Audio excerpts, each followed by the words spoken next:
Preparations are underway for President Jacob Zuma's second inauguration.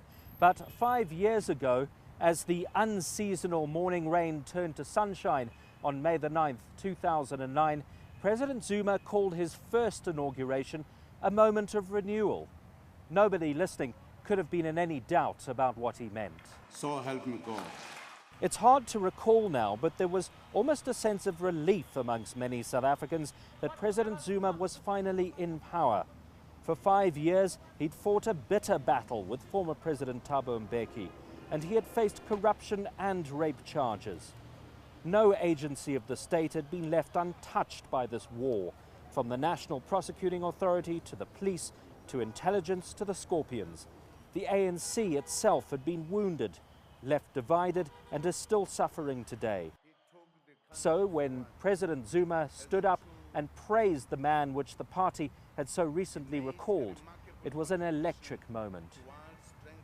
In his last address to the nation as head of state in September last year, he demonstrated his patriotism and put the interests of the country above his personal interests.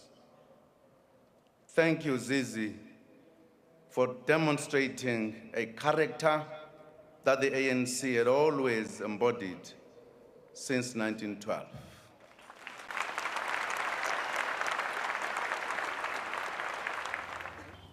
The newly sworn-in president then made his solemn promise to the nation.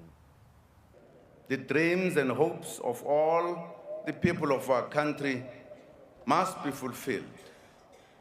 There is no place for complacency, no place for cynicism, no place for excuses. No place for cynicism and no place for excuses. Zuma portrayed himself as a man of action as he took on the task of turning the economy around in the midst of a global recession. 5 years ago, there was no talk of clever people. Scandals like Nkandla and the Gupta plane landing were still to come. This was to be, Zuma promised, a clean and dynamic administration.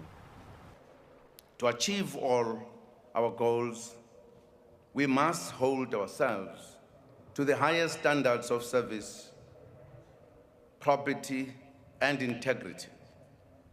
Together, we must build a society that prizes excellence and rewards effort, which shuns laziness and incompetence. Back then, 3 years before the Marikana killings, President Zuma said that South Africa should never return to its violent past.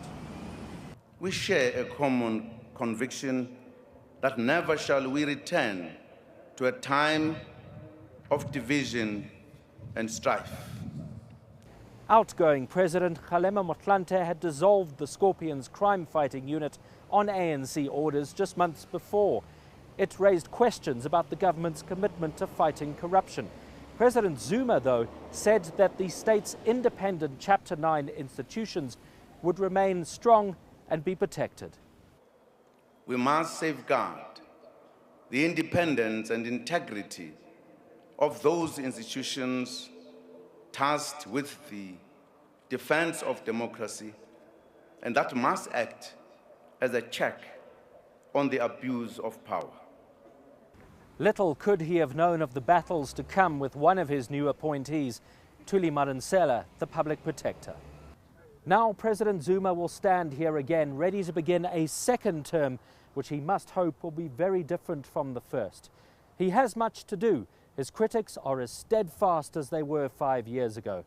But this time he has not only a strong mandate from the people, but also more political space. He doesn't owe anybody any favours, and he's in strong command of his party as he begins the second term, which will likely define his legacy. Ben said, Pretoria.